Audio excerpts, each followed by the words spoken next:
Good morning and welcome to Rising. We've got a great show for you today. Robbie, what do we have?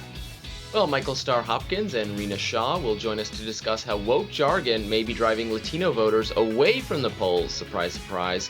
And Brianna Joy Gray will weigh in on Jen Psaki's now viral comments on at-home COVID testing options. Yesterday, the House passed a compromised version of the National Defense Authorization Act. The compromised NDAA comes with a $768.2 billion top line, which includes $740 billion for the Department of Defense, $27.8 billion for national security programs within the Department of Energy, and $378 million for defense-related activities. A whole lot of money. That is a lot of money. What do you think of this, Ryan? Well, I think we should be talking about it as a $7.6 trillion package because, you know, if we were going to be talking about this the same way they talk about Build Back Better or the infrastructure package, it would be over a 10-year window, which the Congressional Budget Office is so concerned about. So here's a $7.6 trillion military package to address what? Like who? Like, who are we going to war with? Where it is our highest priority. You know, people say that climate change is a national security threat. We're in the middle of a pandemic. So, okay, those right there, I can think of two obvious things that are more significant threats than us getting invaded or attacked by a foreign government. So if that's the case, and I don't think anybody would disagree with that.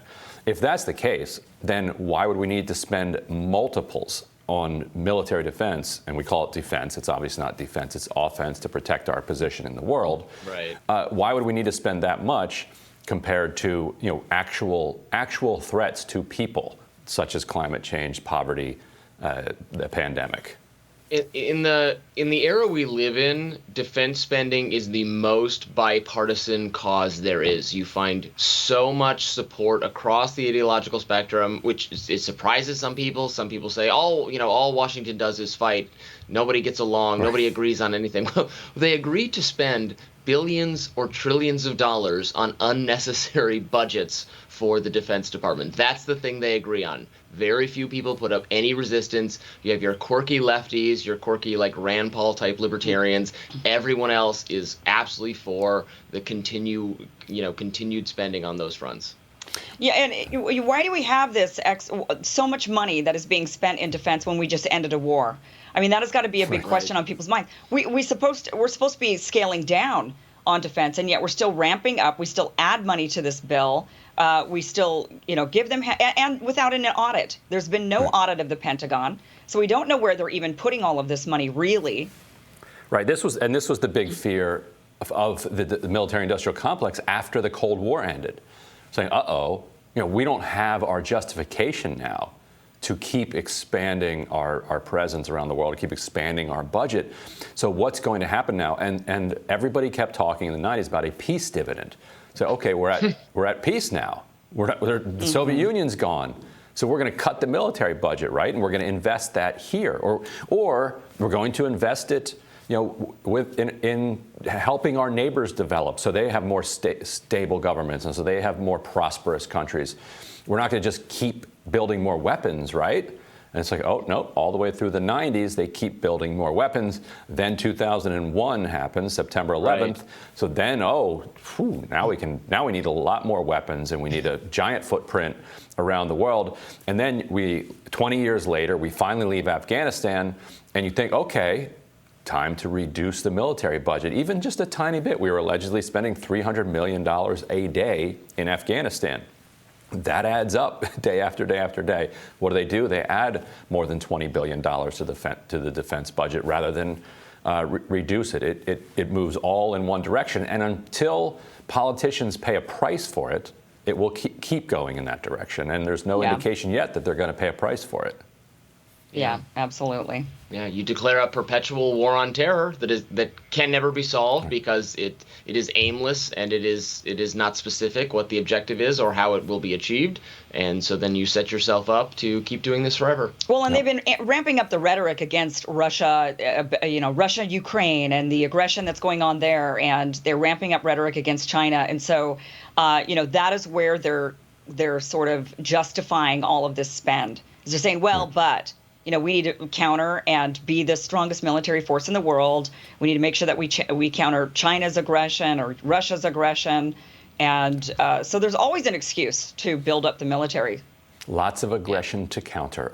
Meanwhile, House Freedom Caucus member and Trump ally, Representative Matt Gaetz, said that he's talking to Trump about making the former president Speaker of the House. There you go.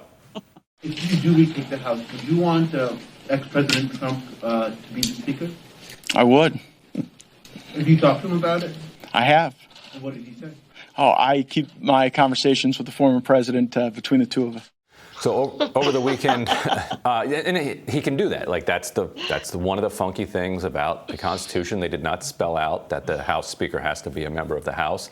One thing that this does is it puts pressure on McCarthy, kind of from the Trump wing, because he can't assume that he's going to waltz into the speakership. But I don't know, Robby, do you think that this is a remote possibility? It's a very remote possibility because Trump doesn't want to be the speaker. That involves a lot of actual work. He wants to be the president. He doesn't want. This is a a lower role that I don't think.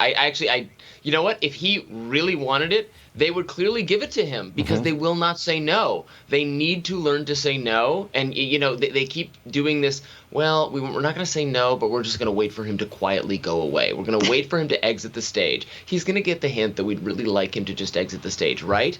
No, they're deluding themselves. He will never exit the stage. And there's a vocal enough base that would love that. They would love him to become House Speaker. They would love to talk about it at least. They love to celebrate Trump to the end of days. And it's just it gets the individual people who talk about that attention from that that 30% or whatever it is of the Republican base that is like so diehard Trump. They love to hear about that. But it's a really defeating strategy because you keep him in the mix if you do that. But let's be honest, we know that CNN and MSNBC would absolutely love it if Trump were Speaker of the House. They would finally get their ratings back. They would go through the roof. It'd be something to talk about, and he wouldn't be president of the United States. So I mean, it could be kind of a win, right, for the news media. He'd have the gavel. He'd have the gavel. But other than that, I mean, he wouldn't be actually controlling the military. He wouldn't be controlling the border. There was a lot of things he wouldn't be in charge of if he were Speaker of the House, but news media would finally get their boost. So I wouldn't be surprised if it's just Matt Gaetz that's asking him or egging him on into this. I would imagine that there's going to be a lot of even more, people on the other side that might say, this might not be such a bad idea. Who's his punching bag? Maybe his son. Don Jr., come over here. He's going to hit him with the gavel. I could see him doing 100 days and saying, I'll do 100 days, I will impeach Biden, oversee that, and then I will launch my campaign for president. Right. And McCarthy would be fine with that because then he only has to wait 100 days to be Speaker. He could still do it. So, Robby, I'm looking over to my left here, and there's no Robby. Where are you? What's going on? Robby. I'm in Los Angeles. I'm doing the whole tour. I'm at our West Coast bureau with Kim in the flesh. We're meeting for the first time in person. In person. Yeah. So this is exciting stuff. Believe it or not, now Robby knows I'm actually real. I know she's real. She's not a projection. She's not a hallucination that we have. A hologram. When Ryan and I have conversations between each other, and we're not making up some third person to settle our disputes or take even more extreme positions on occasion. Right. Well, I'm very glad that has been settled. So over the weekend, Kim Iversen, real. So Congressman Dan Crenshaw called out members of the House Freedom Caucus, including Congressman Gaetz, calling them performance artists. Crenshaw blasted the current conservative movement, saying there are, quote, grifters in our midst. Here he is.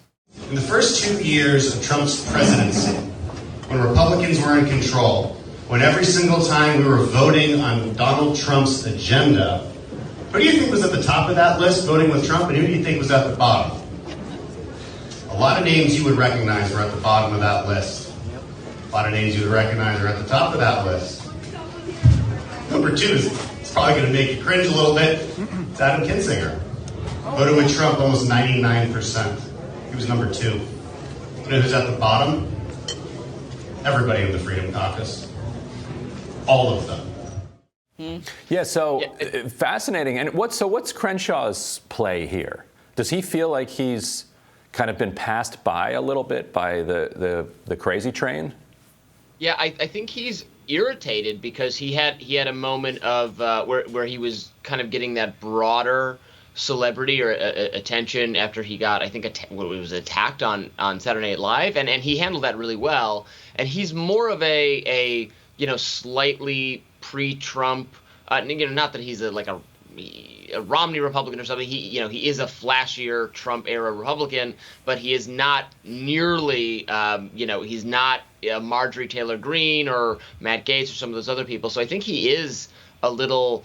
Well, I would say bitter, but he's right. Those those people are cartoon characters and should definitely dial it down, rein it back in a little bit. And so he's frustrated that he's got to be frustrated that like Gaetz is continues to speculate about the potential for Speaker Trump, which like saying it out loud, it's like saying Beetlejuice. It only makes it like more likely if you're actively talking about it. So and you see so little defection on the Republican side, so few people willing to criticize Trump at all. So he's trying to criticize kind of the Trumpist faction along the lines of they're lying to you. It's all about their cult of celebrity and they're grifting. They're not serious, etc. So we'll see if that makes any difference to people. Probably not, but it's interesting. And Kim, speaking of tensions in Trump land, Steve Bannon is now saying David Perdue, who was Trump's pick for Senate in Georgia, is the worst possible guy that you could have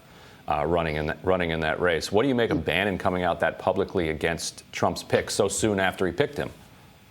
Well, I'm just glad to see that there's also some infighting on the right as much as there is on the left. I mean, it just, we see so much infighting happening on the left, especially these days. And now we're starting to see this happening even on the right. I think it's really interesting, though, that they are kind of turning on each other a little bit with, one person endorsing and then the next person saying, no, this person is the worst. And, so it's interesting to see how it's going to play out and who has the greater pull in the party. I guess we'll find out. The left has some policy disagreements. The Democratic Party, rather, with your more moderate wing or whatever you want to call it, with the harder left. The right has squabbling it's really just Trump. It's like a personality-based squabbling. It's not a huge. There's not a lot of policy or principle at stake. It's really about. Like the leader of the party, who's the new face of the party or what's. It's not a healthy dynamic. I know I come across as like relentlessly anti-Trump or something, which I wouldn't even characterize myself that way. But it's clear he has to exit the stage, and they will not. There's a faction that just will not let him. Yeah, it might not be healthy, but it's definitely a grand American tradition to organize our politics around meaningless personality squabbles. But we thank you, LA Bureau. We will we'll tell you what's on our radars up next.